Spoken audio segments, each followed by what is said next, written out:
Let's talk about Shakespeare's Othello, the Moor of Venice. Shakespeare was a businessman, in addition to being an actor and a dramatist and a poet. The first performance we know of Othello is a record of it being performed at a banquet given by King James I in London in 1604. And King James was the patron, the sponsor of the Shakespeare's company, which was at that time known as the King's Men. Now, I've talked a bit about Queen Elizabeth, but you might be wondering, well, who is this King James?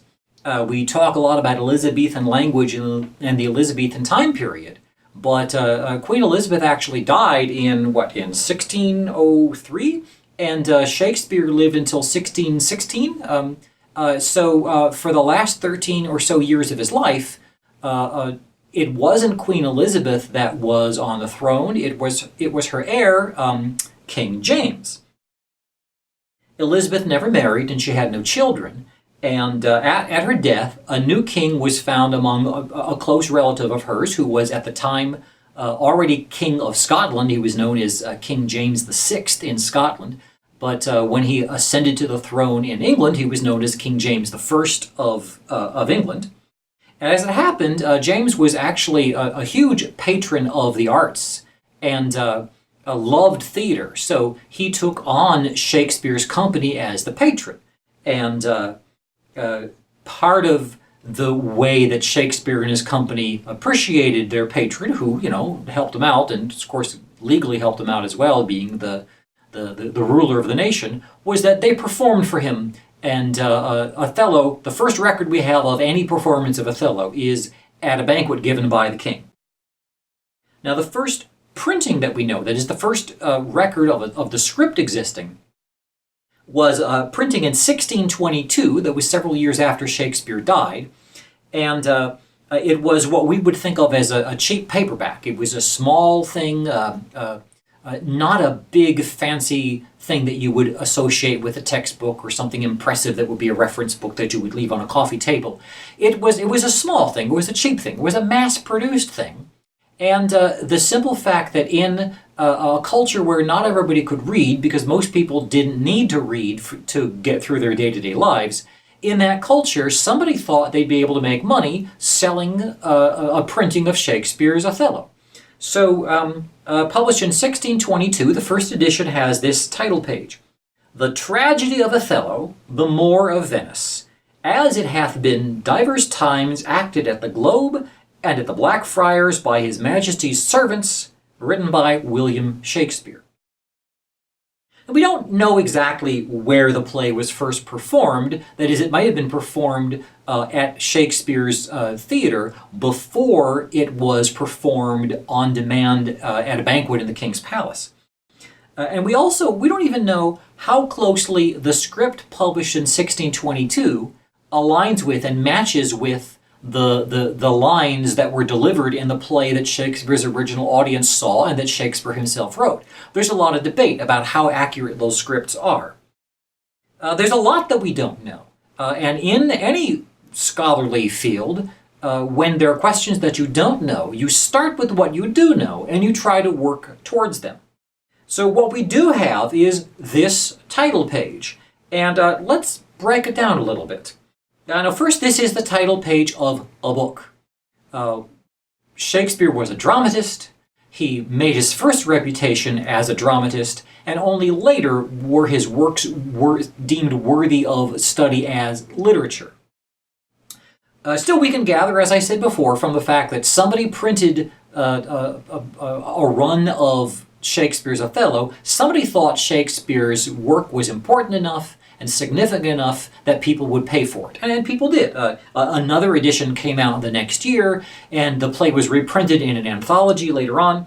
So this was important. And note at this time, books at this time were sold as loose pages, and you would bind it yourself, or you would pay to have somebody bind it for you. And this word, "the," at the title page.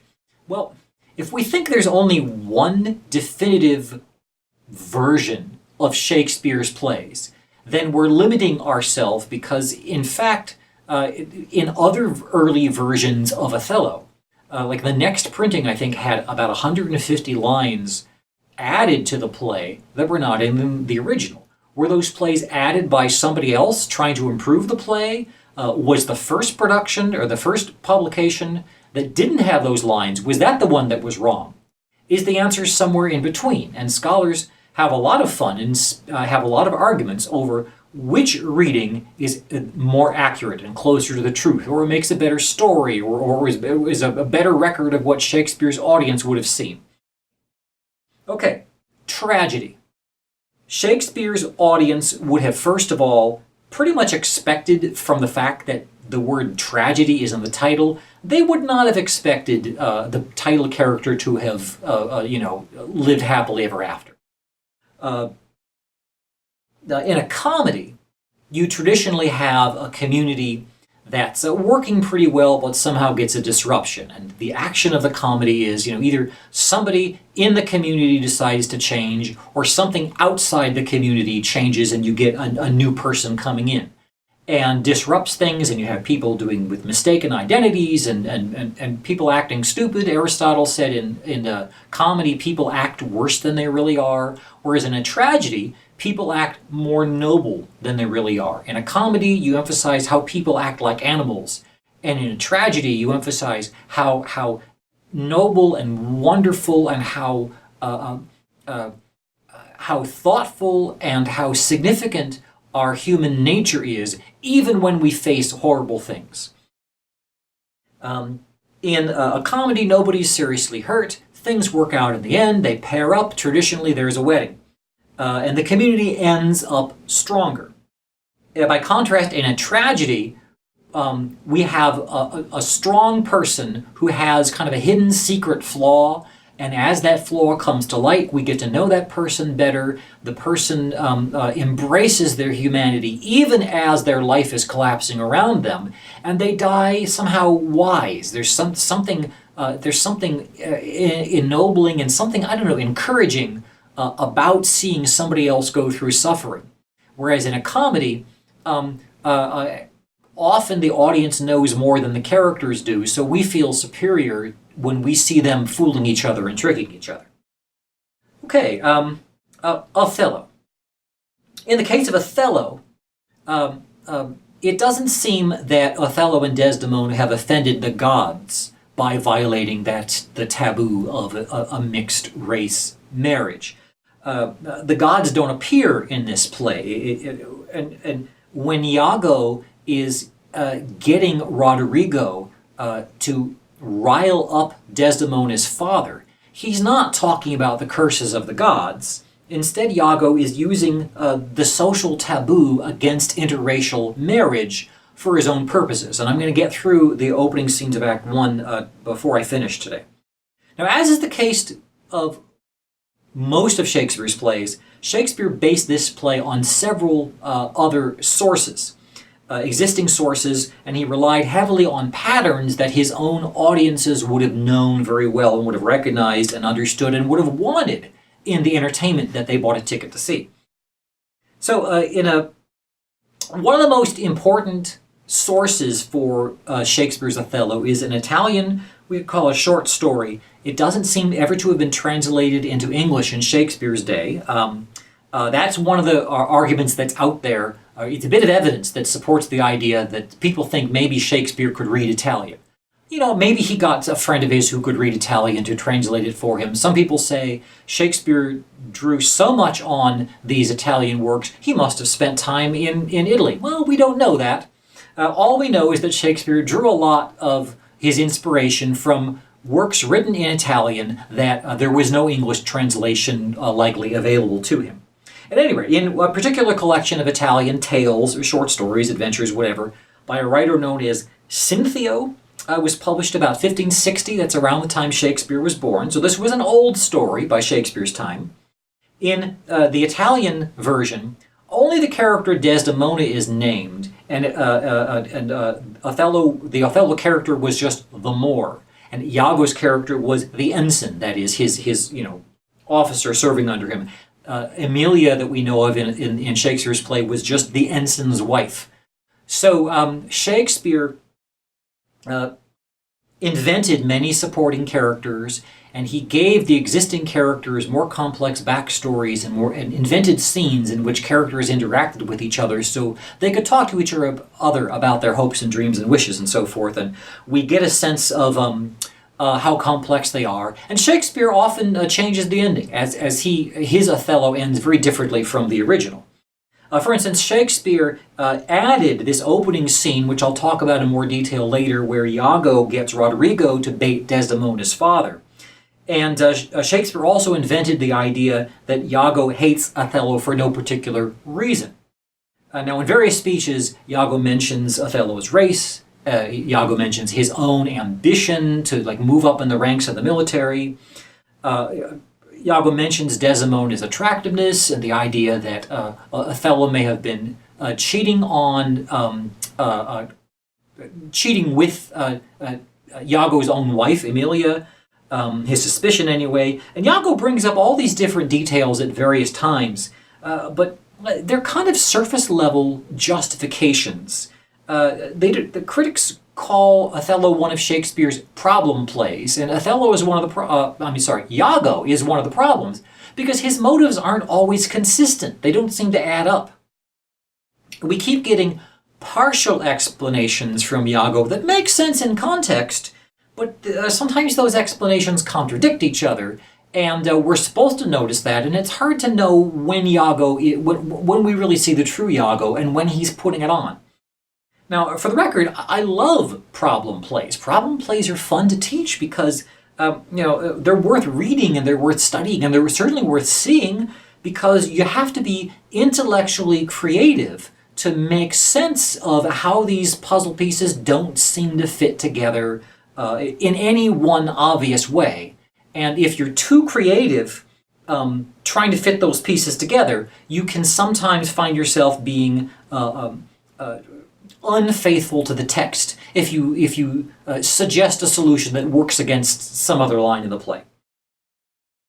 In Cinthio's Italian version of the plot, the Moor's ensign, that is the character who's the equivalent to Iago, quite blatantly and openly lusts after Desdemona, and that's not a huge part of what's going on in this play. In the Italian version, the ensign's wife delivers a very clear moral saying this is what happens when European women marry these dangerous, unstable foreigners that you can't trust. That's the moral of Cinthio's version of the play, and I don't want to spoil anything for you, but I think that would be way too simplistic if you thought that was the moral of Shakespeare's play. Now, we have not gotten to the relevant scenes yet in the readings that I've assigned for you, but Shakespeare makes Iago's wife more actively involved in the events in the play. Shakespeare is in part responsible for of course he's responsible for making Iago the great character that he is, and it's adding the added depth of Emilia that's part of what makes Iago, Shakespeare's character Iago, an improvement over the original Cinthio's version, the nameless ensign. Actors love playing Iago because he changes so much. You can't pin him down. He's so duplicitous, and you just love to hate him. A good actor has so much fun tricking all the people on stage, including tricking the audience sometimes, and that's a lot of fun. I will say that Shakespeare develops the friendship between Desdemona and Emilia, making both characters much more human and much richer and much more humanized, so that they're not just characters that exist to illustrate a xenophobic, flat, kind of two-pat moral. We share the biases of our own culture. Shakespeare, of course, shares the biases of his culture, but Shakespeare consistently takes characters who were one-sided, mustache-twirling villains in their source material, and he humanizes them and makes their motives clearer and more understandable, and he also adds weaknesses to the supporting characters and just gives them backstories that make their humanity come alive on stage. Shakespeare's Desdemona is much more human, and she has much more agency. And she's more recognizably a person than the Desdemona of the source material. Now, when we focus on how Shakespeare humanizes the characters in his versions of the stories, he's giving women and lower class characters and outsiders and even, minor characters, he's giving them backstories and personalities and hopes and dreams. When we see Shakespeare as not simply echoing and fulfilling the biases and expectations of his day, but often Shakespeare manages to not completely leave them behind, but he can transcend the limits of his own time period, and we can recognize the humanity of a person who was shaped by and limited by a particular culture, but is still just as human as we are. And that's part of Shakespeare's art. And I think it's so much better to focus on ways that Shakespeare humanizes his characters despite their negative environment, rather than kind of doing a laundry list of all the ways that it sucked to live back then. And because I'm learning from those, I'm learning about those bad ways through Shakespeare, Shakespeare must have sucked as much as all the other people that he's writing about. I think that's just way too limited. Okay, so Iago calls Othello the Moor when Iago is not sucking up to Othello. The original character in Shakespeare's day would have been played by a white actor with black makeup. Might have been burnt cork. Well, what is a Moor? Well, the continent of Africa is huge, and that northern part around the Mediterranean Sea had, by Shakespeare's time, for centuries been colonized by people whose ancestral origins were not the continent of Africa, but the Middle East. So what Shakespeare thought of as Moor, we might think more of Arab.